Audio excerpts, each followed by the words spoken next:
Guess what I got? Guess what I got? Feet! No, I'm just kidding. A 3-foot HDMI cable. Yeah, so, it doesn't have any gold plating on it, so it won't be as good as the other HDMI cables, but, it'll do. I picked this up at a pretty reasonable price, too, $19.99 at Target.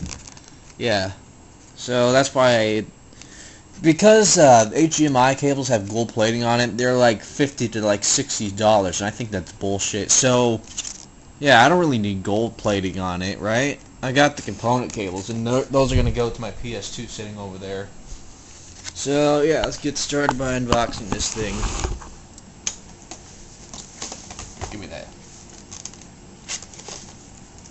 Let's just see if I can figure out how to unbox this thing. I've never met a box like this before.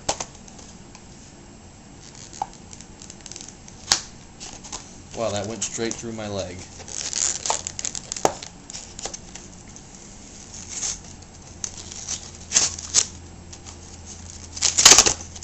Wow, that was easy and fast. It's not that big, but it'll do. Well, I'll see you later. Bye-bye.